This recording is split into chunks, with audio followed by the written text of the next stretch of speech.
Welcome to my channel Sharmi life style. இந்த video என்ன வீடியோன்னு பார்த்தீங்க அப்படின்னா, பார்த்தோன்னே நிறைய பேர் கண்டுபிடிச்சிருப்பீங்க. மொட்டை போட்டு காது குத்துற லாங் வீடியோ தான். ஆல்ரெடி ஷூட் பண்ணிட்டேன். ஆனால் வந்து எடிட் பண்ணுறதுக்கு டைம் ஆகிடுச்சு.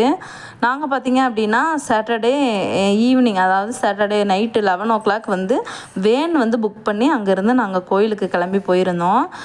அங்கே போயிட்டு பார்த்தீங்க அப்படின்னா எல்லாருக்குமே தனித்தனி செட்டு வந்து ஃபேமிலிக்காக வந்து ரெடி பண்ணி வச்சுருந்தாங்க. அதுக்கு ஒரு காசு கொடுத்து நம்ம அங்கே தங்குற மாதிரி இருக்கும். நாங்கள் போன உடனே பார்த்திங்க அப்படின்னா செட்டில் தங்கிட்டு நல்லா தூங்கி எந்திரிச்சு காலையில் எல்லாருமா சேர்ந்து ரெடி ஆகி அதுக்கப்புறம் தான் கோயிலுக்கு வந்து போயிருந்தோம். கோயிலுக்கு போன உடனே பார்த்திங்க அப்படின்னா 1 by 1 எல்லாருமே ஒவ்வொரு விஷயங்களையும் ஸ்டார்ட் பண்ணிட்டாங்க. இந்த கோயிலோட நேம் பார்த்திங்கன்னா இருக்கங்குடி மாரியம்மன் கோயில். நான் வந்து ரொம்ப நாள் ஆகுது. இதை பார்க்கும்போதே எனக்கு புது எக்ஸ்பீரியன்ஸாக இருந்தது. கூட்டம் பார்த்திங்கன்னா எங்கேருந்து வருவாங்கன்னே தெரியல. லாரியில் 1 by 1 எல்லோரும் வந்துக்கிட்டே இருந்தாங்க. தொடர்ந்து எல்லாருமே வந்து வேண்டுதலை நிறைவேற்றிக்கிட்டே இருந்தாங்க. பார்க்குறதுக்கே ரொம்ப நல்ல ஃபீலாக இருந்தது இது பார்க்குறதுக்கு. நான் எங்கள் வீட்டில் பார்த்திங்கன்னா நிறைய மொட்டை போடுற வேண்டுதல் இருந்தது. இன்னொரு சைடு தீச்சட்டி எடுக்கிற வேண்டுதல் இருந்தது. அப்புறம் ஆயிரன் பானைன்னு சொல்கிறாங்க, அதுவுமே நான் வந்து ஃபஸ்ட் டைம் பார்க்குறேன். அந்த மாதிரி வேண்டுதல் எல்லாமே இருந்தது. நாங்களுமே வந்து ஒரு சைடு வேண்டுதலை ஒவ்வொரு சைடு 1 by 1 வந்து நிறைவேற்றிட்டு இருந்தோம்.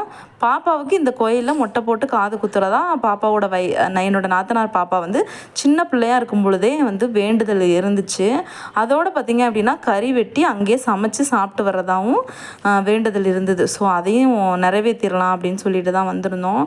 இங்கே நம்ம மட்டும் இல்லைங்க, நிறைய பேர் இந்த மாதிரி வேண்டுதலோடு வந்திருந்தாங்க. மொட்டை போடுறது, காது குத்துறதுன்னு நிறைய கூட்டம் பார்த்திங்க அப்படின்னா ஜெயின்னு கூட்டம் இருந்துக்கிட்டே இருந்தது. நாங்களும் அதோடு சேர்ந்து நல்லபடியாக வந்து எங்களோட வேண்டுதலை எல்லோரும் 1 by 1 நிறைவேற்ற ஆரம்பிச்சிட்டோம். வெயில் ஜாஸ்தியாக இருந்தது அப்படின்றதுனால குழந்தைங்க எல்லாருமே வந்து ரொம்ப தவங்க ஆரம்பிச்சிட்டாங்க. ஒரே வேர்வை, ட்ரெஸ் எல்லாம் வந்து போடுறதுக்கே ஆகலை. ரொம்ப கஷ்டப்பட்டோம். ஆனால் வந்து நல்லபடியாக சூப்பராக எங்களுக்கு தரிசனம் கிடச்சிது. நல்லபடியாக சாமி கும்பிட்டோம். இதெல்லாம் பார்க்குறதுக்கே எனக்கு ரொம்ப புது ஃபீலிங்ஸாக இருந்தது. நான் ஃபஸ்ட் டைம் பார்க்குறேன். ரொம்ப நாள் ஆச்சு இந்த மாதிரி கோயிலுக்கெலாம் எல்லோரு கூடயும் ஃபேமிலி கூட போயே ரொம்ப நாள் ஆகுதுன்னு தான் சொல்லணும்.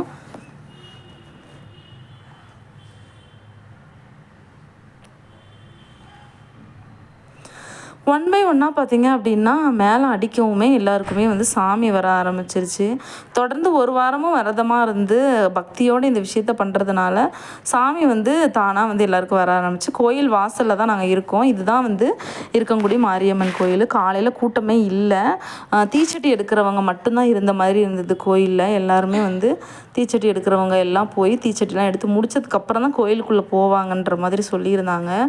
நாங்கள் வந்து பார்த்திங்க அப்படின்னா அந்த விஷயத்தை முடிச்சுட்டு மொட்டை போடுறதுக்காக போயிட்டோம். பாப்பாவுக்கு மொட்டை போட்டதுக்கு அப்புறம் தான் குளிச்சுட்டு பாப்பாவை ரெடி பண்ணுற மாதிரி இருந்தது. ஸோ அதனால் நாங்கள் இதெல்லாம் முடிச்சுட்டு மொட்டை போடுறதுக்காக பாப்பாவை கூட்டிகிட்டு போயிட்டோம்.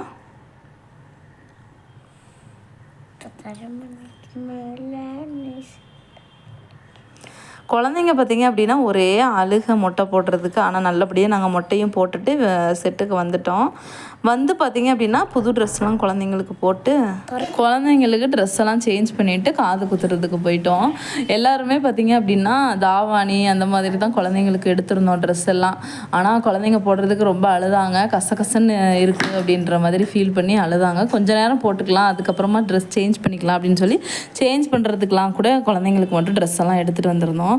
நாங்களுமே சாரீ வேர் பண்ணுற ஐடியா இல்லை, எல்லாருமே சுடிதார் தான் வேர் பண்ணியிருந்தோம். ஏன்னா எங்களுக்கு தெரியும் குழந்தைங்கள வச்சுட்டு இந்த வெயிலில் சாரீ கட்டி ரொம்ப நேரம் அங்கே இருக்கிறது அப்படின்றது கஷ்டமான விஷயம் அப்படின்றதுனால குழந்தைங்களாம் ரொம்ப எக்ஸைட்மெண்ட்டாக இருந்தாங்க. ட்ரெஸ் எல்லாம் அவங்களுக்கு ரொம்ப சூப்பராக இருந்தது. ஆனால் கொஞ்ச நேரத்துக்கு மேலே அவங்க ட்ரெஸ் போட்டுக்கல, கழட்டிட்டாங்க. ஏன்னா ரொம்ப கசகசன்ட்டு வந்து அவங்களுக்கு போட முடியலை அப்படின்றதுனால நாங்கள் எல்லாருமே பார்த்திங்கன்னா கொஞ்சம் நேரம் பேசிட்டு ஒவ்வொரு விஷயமா வந்து எல்லோரையும் பண்ணிகிட்டு இருந்தோம். சமையலுக்கு தனியாக வந்து ஆள் கூட்டிகிட்டு வந்துட்டோன்றதுனால அவங்களே கெடா வெட்டி தேவையான விஷயங்கள்லாம் அவங்களே ரெடி பண்ணி எல்லாமே வந்து சாப்பாடெல்லாம் கூட அவங்களே ரெடி பண்ணிட்டாங்க. நாங்கள் வந்து சாமியெல்லாம் கும்பிடுறதுக்கு முன்னாடி கொஞ்சம் நேரம் ரெஸ்ட் எடுத்துகிட்டு கோயிலுக்கு போகலாம் அப்படின்னு சொல்லிட்டு எல்லாருமே கொஞ்சம் நேரம் ரெஸ்ட் எடுத்துருந்தோம். இந்த மாதிரி மூமெண்ட்லாம் வந்து எப்பொழுதும் நம்மளுக்கு கிடைக்காது. இந்த மாதிரி எப்போவாது தான் கிடைக்கும். அந்த டைமில் நம்ம ஜாலியாக என்ஜாய் பண்ணிக்கணுன்றதுனால நாங்கள் ஜாலியாக என்ஜாய் பண்ணிகிட்டு இருந்தோம், நல்லா கதை பேசிக்கிட்டு. நீங்களும் இந்த மாதிரிலாம் வந்து அடிக்கடி போகிறது உண்டா அப்படின்னு சொல்லி எனக்கு கமெண்ட் பண்ணுங்கள். நாங்கள் கோயிலுக்கு போகிறதுக்குள்ளே பார்த்திங்கன்னா 1 பை 1 எல்லாம் ரெடி பண்ண ஆரம்பிச்சிட்டாங்க. அங்கேருந்தே எல்லாமே வாங்கிட்டு வந்திருந்தோம். சமையலுக்கு தேவையான பொருள், காய்கறின்னு எல்லாமே வாங்கிட்டு வந்தாச்சு. வாங்கிட்டு வந்துட்டு நேராக அதுக்கடுத்து பார்த்திங்கன்னா காது குத்துறதுக்கு போயிட்டோம். பாப்பாவுக்கு நல்லபடியாக காது குத்திட்டாங்க. ஒரே அழுக. காதெல்லாம் நல்லபடியாக குத்தி முடிச்சு அவங்க தாய் மாமா தான், அதாவது என்னோடய வீட்டுக்காரரு, அவங்க தான் வந்து பாப்பாவோட தாய் மாமா. அவங்க மடியில் தான் வந்து காது குத்தியிருந்தாங்க. இதுதான் பார்த்திங்கன்னா லாஸ்ட்டு பாப்பா. ஃபஸ்ட்டு வந்து பையனுக்கு இதே மாதிரி காதெல்லாம் குத்தி எல்லா விஷயமும் பண்ணோம். இது வந்து 2வது பாப்பா. இதுக்கப்புறம் இந்த மூமெண்ட் கிடைக்குமான்னு கேட்டால் கிடையாது. அதுக்கப்புறம் பார்த்திங்கன்னா மொட்டை போட்டவங்க எல்லாருக்குமே வந்து மாவிளக்கு கேள்விப்பட்டிருப்பீங்க, அது வந்து எடுத்துகிட்டு இருந்தாங்க. ஆனால் வந்து இங்கே டிஃப்ரெண்ட்டாக எடுக்கிற மாதிரி இருந்தது. நார்மலாக நான் இந்த மாதிரி படுக்க வச்சுட்டு அவங்க மேலே மாவிளக்கை 1 பை 1 ஸ்டெப் பை ஸ்டெப்பாக வச்சு எடுத்துருந்தாங்க. இது எனக்கு புது மூமெண்ட்டாக இருந்தது. என்னடா இது வித்தியாசமாக பண்ணுறாங்க அப்படின்ற மாதிரி இருந்தது. பட் ஆனால் இந்த கோயிலில் இந்த மாதிரி தான் பண்ணுவாங்க போலுக்கு. இதுவுமே நல்ல ஒரு புதுமையாக இருந்தது பார்க்குறதுக்கு. இந்த மாதிரி எல்லாருமே அந்த மாதிரி தான் பண்ணிகிட்டு இருந்தாங்க. குழந்தைங்கள படுக்க வச்சுட்டு மாவிளக்கு அவங்க மேலே வந்து இந்த மாதிரி 1 பை 1 வச்சுட்டு இருந்தாங்க. கூட்டம் பார்த்திங்க அப்படின்னா நாங்கள் காலையில் போகும்போது பெரிய அளவுக்கு இல்லை. போக போக பார்த்திங்கன்னா சரியான கூட்டம், நிற்கிறதுக்கே இடமில்ல. சாமியை பார்க்குறதுக்கு சரியான க்யூ. இதில் எப்படி நின்று குழந்தைங்கள வச்சுட்டு பார்க்குறதுன்னு நினச்சிருந்தேன். ஆனாலும் வந்து நம்ம பார்க்கணும் இருந்துச்சு, நம்மளுக்கு இருந்துச்சு, நம்மளால் பார்க்கணுன்னு இருந்துச்சு அப்படின்னா கண்டிப்பாக பார்ப்போம் அப்படின்ற ஒரு நம்பிக்கை. அதே மாதிரி நல்லபடியாக சாமியை பார்த்துட்டு அவங்கக்கிட்ட இருந்து லெமனும் வாங்கிட்டு வந்துட்டோம் சாமிக்கிட்ட இருந்து. அடுத்து இங்கே வர்றதுக்குள்ளே எல்லாமே சாப்பாடு ஃபுல்லாகவே ரெடி ஆகிடுச்சு. மட்டன் சால்னா, மட்டன் தொக்கு, ரசம், அதுக்கப்புறம் சாதம் எல்லாம் ரெடி பண்ணிட்டு இருந்தாங்க. பசங்கள்லாம் பார்த்திங்கன்னா ஃபுல்லாக கலாய்ச்சிட்டு இருந்தாங்க. லைக் பண்ணுங்கள், சப்ஸ்கிரைப் பண்ணுங்கன்னு சொல்லிட்டு. சாப்பாடுமே ரெடியாக இருந்தது. நாங்களுமே சாப்பிட்றதுக்கு ரெடி ஆகிட்டோம்.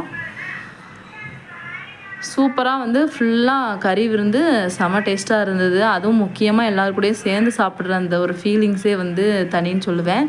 அது மாதிரி எல்லாருமா சேர்ந்து சாப்பிட்டோம். சாப்பிட்டு முடித்த உடனே பார்த்திங்கன்னா நாங்கள் அங்கேருந்து கிளம்புறதுக்கு ரெடி ஆகிட்டோம். ஏன்னா வந்து அதுக்கு மேலே அங்கே இருக்க முடியாது. நாங்கள் இந்த விஷயத்த முடிக்கிறதுக்கே நாங்கள் நைட்டு 11 மணிக்கு போயிட்டு சாயந்தரம் 3 மணிலேருந்து 4 மணி வரைக்கும் ஆயிடுச்சு. ஆனால் டக்குன்னு எல்லா விஷயங்களும் வந்து 1 பை 1 முடிஞ்சிடுச்சு. சாப்பிட்டுட்டு நாங்கள் உடனே அங்கேருந்து கிளம்பிட்டோம் எங்களோட பொருள் எல்லாம் எடுத்துகிட்டு.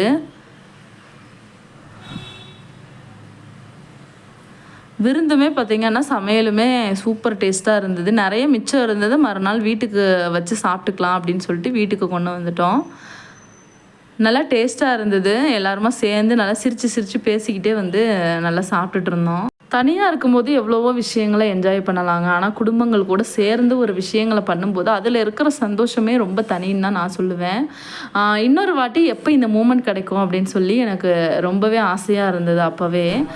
கண்டிப்பாக இன்னொரு வாட்டியும் அந்த மூமெண்ட் கிடைக்கும்னு சொல்லி நம்புகிறேன். நாங்கள் ஃபைனலாக வீட்டுக்கு வந்துட்டு சாப்பிட்டது செமிக்கிறதுக்காக எல்லாருமா சோடா குடிச்சிட்டு இருந்தோம். இந்த விளாக் பிடிச்சிருந்ததுன்னா சப்ஸ்கிரைப் பண்ணுங்கள். தொடர்ந்து நம்ம சேனலில் நிறைய வீடியோஸ் பார்க்கலாம். தேங்க்ஸ் ஃபார் வாட்சிங்.